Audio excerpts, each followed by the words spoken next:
Group of 4 planets आपके 8th angle पर है। एक ऐसा एंगल है जहां पर अगर प्लैनेट्स जाते हैं तो वो मिला जुला या दोनों तरह का रुझान पैदा करते हैं, कभी बहुत पॉजिटिव कभी बहुत नेगेटिव। इन 7 दिनों में भी वो बिजी रहेंगे, इन 7 दिनों में भी उनके पास करने को बहुत कुछ होगा। And a successful person is always create more plans for the successes.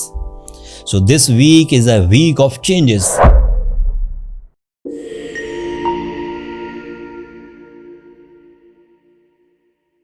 अस्सलाम वालेकुम कैंसेरियंस, मैं हारिस अज़मी प्रोफेशनल एस्ट्रोलॉजर आपकी खिदमत में हाजिर हूँ। जनवरी के आखिरी हफ्ते उसमें होने वाली एस्ट्रोलॉजिकल चेंजेस आपकी ज़ात, आपकी सिफ़ात, आपके रिलेशंस, आपकी हेल्थ, आपके कैरियर पर क्या उसके असरात होंगे, उनकी तशरीह इस व्लॉग में बयान करूँगा। On the behalf of western astrology आपके लिए मरकरी 8th एंगल पर है। On the behalf of western astrology आपके लिए सूरज 8th एंगल पर है, आपके लिए मार्स 8th एंगल पर है, आपके लिए वीनस 8th एंगल पर है। इसके कुछ एडवांटेजेस भी हैं, लेकिन इसके कुछ ऐसे पहलू भी हैं जिनको आपको थोड़ा केयरफुली डील करना चाहिए।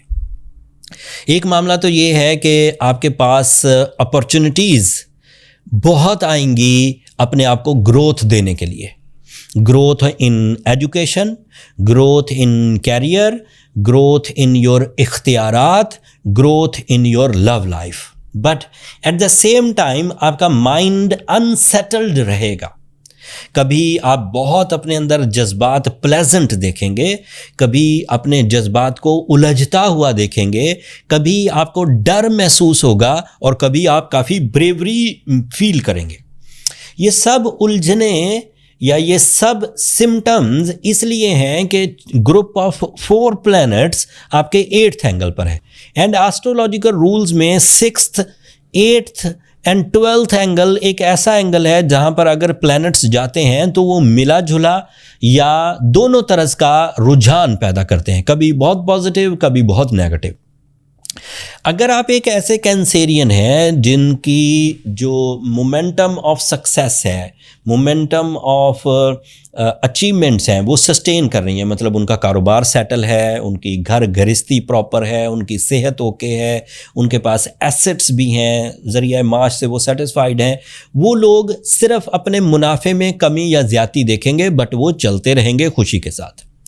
बट ऐसे कैंसेरियंस जो अभी स्ट्रगलिंग हैं, ना तो रिलेशनशिप में उन्होंने अभी एक मकाम हासिल किया है, ना ही दौलत और इज़्ज़त में कोई अभी मकाम मिला है, अभी कोशिशें चल रही हैं, उनके लिए ये थोड़ा सा आजमाइश के दिन होंगे। थोड़े से दिन, सिर्फ 7 दिन, लेकिन इन 7 दिनों में भी वो बिज़ी रहेंगे। इन 7 दिनों में भी उनके पास करने को बहुत कुछ होगा। इन 7 दिनों में भी वो डिसीजंस बहरहाल लेंगे, लेकिन उन डिसीजंस में कभी उनकी तवक्कुआत के मुताबिक रिजल्ट्स आएंगे एंड कभी स्लो आएंगे। इस चीज़ को रिजॉल्व कैसे करना है मैं ये वीडियो के एंड पर बयान कर दूंगा।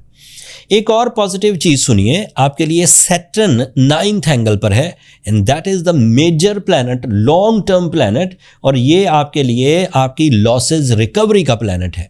ये 8th एंगल को रिप्रेजेंट करता है और ये है आपके 9th एंगल पर। इसका वाज़े मतलब ये है कि वो लॉसेस जो शॉर्ट टर्म प्लैनेट्स की वजह से पैदा हो सकते हैं, उन्हीं लॉसेस को आप अपनी प्रेजेंस ऑफ माइंड, अपनी पावरफुल प्लानिंग, अपनी डॉक्यूमेंटेशन एंड अपनी लीडरशिप क्वालिटी से बैलेंस कर सकते हैं। तो एक तरफ चीज़ें उलझ सकती हैं, अच्छा रिस्पांस एंड थोड़ा कमज़ोर रिस्पांस रहेगा, लेकिन दूसरी तरफ आपके पास इतना बड़ा फेवर सैटर्न के इवज़ मौजूद है जिससे उम्मीद ये है कि जो थोड़ी सी कमज़ोर सिचुएशंस पैदा होंगी आप उसे बैलेंस कर जाएंगे। ये सब टेक्निकल बातें थी, अब मैं आपको इसे आम फहम में बयान करता हूँ। आपके लिए मरकरी का 8th एंगल पर होना आपकी फैमिली लाइफ को इस्तेहकाम देगा। आप अपने बच्चों के लिए ज़्यादा फ़िक्रमंद रहेंगे और उनकी फ्यूचर सिक्योरिटी, उनकी हेल्थ नीड्स, उनकी एजुकेशनल नीड्स, अपनी फैमिली की सहूलियात ज़िंदगी के लिए आप कोशां रहेंगे। ये आसान लफ्ज़ों में एक अपॉर्चुनिटी है जिसको आप अवेल कर सकते हैं। दूसरी अपॉर्चुनिटी सुनिए, आप अपने माइंड में उन नेगेटिव कंप्लेंट्स को जिसकी वजह से आप अपनी खुशियों को जद में ले आते थे, खुशियाँ कमज़ोर पड़ जाती थीं, उन नेगेटिविटीज़ पर आप कंट्रोल हासिल कर जाएंगे। कंट्रोल का मतलब ये है कि आप उसे मुसीबत नहीं समझेंगे, उसे टास्क समझेंगे कि आज मुझे ये करना है एंड इस प्रॉब्लम को रिजॉल्व करना है, एंड आप कर जाएंगे। ये दूसरा पॉइंट था। तीसरा पॉइंट ये है कि आपके लिए सूरज 8th एंगल पर आपके लिए source of income investments, source of income agreements, source of income opportunities लेकर आएगा। कैंसेरियन जो बेरोज़गार हैं, सरकारी सतह पर रोज़गार हासिल करना चाहते हैं, इंडिविजुअली अपना कारोबार सेट करना चाहते हैं, कोई स्टार्टअप लेना चाहते हैं, कोई सोशल मीडिया एक्टिविटीज़ करना चाहते हैं, किसी तरह की प्रेजेंटेशन देना चाहते हैं, किसी को लीड करना चाहते हैं, सोशल कनेक्शन बनाना चाहते हैं, ये पॉइंट्स भी आपके लिए फेवरेबल हैं। ये थर्ड अपॉर्चुनिटी थी। Fourth opportunity, your Venus is in your 8th angle, by rules it is week, but मैंने सैटर्न का कहा था कि वो आपके रिलेशनशिप को बैलेंस कर देगा, तो वीनस की वीकनेस भी आपको रिलेशनशिप में किसी तरह की ट्रबल नहीं आने देगी। And fifth advantage is your Mars is representative of your career. And सूरज और मार्स अगर इकट्ठे हो जाएं और एक नेगेटिव एंगल पर भी इकट्ठे हों तो कैरियर बहरहाल फ्लरिश करेगा। कैरियर में एक से ज़्यादा ज़रिया माश का मुयस्सर आना, उलझी हुई इन्वेस्टमेंट्स का प्रॉफिट के साथ बाहर निकल आना, आपका अपने घर अपनी गाड़ी पर पैसे खर्च करना, आपका अपनी सहूलियात ज़िंदगी के हसूल के लिए कोशिशें तेज़ करना, खूबसूरती को पसंद करना, ये मुमकिनात होगा। ये पांचवा एडवांटेज। छठा एडवांटेज क्या है कि आप डील्स मेक कर सकेंगे, अनएक्सपेक्टेड पॉजिटिव रिवॉर्ड्स ले सकेंगे, प्रॉफिट ले सकेंगे, एंड आपकी मस्कुलर ट्रबल्स लाइक थकावट, like stomach issues, like heart issues, like mind issues, ये रिजॉल्व होंगे। तो सेहत तंदुरुस्ती भी और आपकी फिजिकल स्ट्रेंथ, वर्क स्टैमिना, ये भी इंक्रीज करेगा।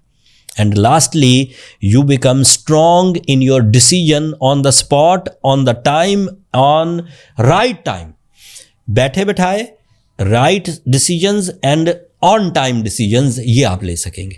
इन 7 दिनों में अगर इस तरह की 7 अपॉर्चुनिटीज़ को भी आप कैश करने में कामयाब हो गए तो आपका रेशो ऑफ सक्सेस 40% से बढ़कर 86% तक जा सकता है। And 86% is a heaven level, that is a satisfaction level. जब आप परफॉर्म करते हुए 86% पर पहुंचेंगे, you feel peace in your heart, you feel pleasure in your mind, and you feel that you are successful. And a successful person is always create more plans for the successes. So this week is a week of changes. This week is a week of golden season. उम्मीद करता हूँ Cancerian इस बात को समझेंगे और अपनी ज़िंदगी में कुछ बड़ा करने की कोशिश करेंगे। ऐसे कैंसेरियंस जो नेचुरल फ्लो पर हैं, ग्रोइंग हैं, मोमेंटम उनका अच्छा है सक्सेसेस में, रिलेशंस में, हेल्थ में, शान व शौकत में, पब्लिक इमेज में, इख्तियारात में, they are very good. But ऐसे कैंसेरियन जो ईगोइस्टिक हो चुके हैं, ऐसे कैंसेरियंस जो आइसोलेटेड हो चुके हैं, ऐसे कैंसेरियंस जो बुज़दिल हो चुके हैं, उन कैंसेरियंस को चाहिए कि वो सूरह शम्स की तिलावत करें दिन में 5 दफ़ा, और याकूत यानी कि रूबी स्टोन 8 से 10 कैरेट ज़रूर पहने। अगर कोई कैंसेरियन ऑलरेडी इन रेमेडीज़ को परफॉर्म कर रहा है और परेशानी रिजॉल्व नहीं हो रही तो फिर वो पर्सनल कैलकुलेशंस की तरफ जाइए, उनसे जाना पड़ेगा। सम टाइम ऐसा होता है कि जर्नल रेमेडीज़ किसी पेशेंट को आइडियली रिजॉल्व नहीं करती, उसके लिए फिर नेक्स्ट लेवल ऑफ रेमेडीज़ हैं और उसके लिए कैलकुलेशंस, बर्थ चार्ट कैलकुलेशन ज़रूरी हो जाती है। अगर आप बर्थ चार्ट कैलकुलेशंस कराना चाहें तो ये व्हाट्सएप नंबर नीचे चलते रहते हैं, आप इस पर छोटा सा मैसेज करेंगे कि आपको अपनी कैलकुलेशंस के लिए टाइम चाहिए, तो मेरा स्टाफ आपको गाइड कर देगा। वो फ्री फोरम नहीं है, कैंसेरियंस कमर्शियल फोरम है। एक और बात, हमारा एक और चैनल है, उस चैनल का नाम है आस्क हारिस अज़मी। वहाँ हम छोटे छोटे सवालों का जवाब देते। हमने ये सिलसिला शुरू किया कि ये जो इन्फॉर्मेशन है ये 7 दिनों के लिए है। जिन लोगों ने शॉर्ट टर्म प्लान्स करने होते हैं उनके लिए तो ये वाला व्लॉग काफ़ी इम्पॉर्टेंट होता है और लोग इसको अप्रिशिएट भी बहुत करते हैं, कमेंट्स में इजहार भी करते हैं अपनी मोहब्बतों का। लेकिन कहीं ना कहीं टेक्निकली बंदे को 30 दिनों का पता होना चाहिए। तो 30 दिनों के astrological behaviours, time behaviours, planetary action, orbital movement पर हम अब मंथली हॉरोस्कोप का भी एक सिलसिला उस चैनल पर, आस्क हारिस अज़मी वाले चैनल पर शुरू करने लगे हैं। फरवरी से इंशाल्लाह पहले वीक से, तो वो भी आप सब्सक्राइब कर सकते हैं। आज के लिए इतना ही कैंसेरियंस। होपफुली आपको आज वाली इन्फॉर्मेशन, अल्लाह ताला की इन नेमतों का आप पर आश्कार होना, मेरा आपको समझाना अच्छा लगा होगा। अगर इस वीलॉग से आपकी नॉलेज में कोई इतना सा भी इजाफा हुआ है तो अपनी दुआओं में मुझे और मेरी टीम को ज़रूर याद रखिएगा। चैनल को सब्सक्राइब करना मत भूलिएगा कैंसेरियंस। आप लोगों की मोहब्बतें हम देखते रहते हैं, आपकी यही मोहब्बतें हमारे लिए हौसला अफजाई की वजह भी हैं। अगले हफ्ते तक के लिए अल्लाह ने के बाद।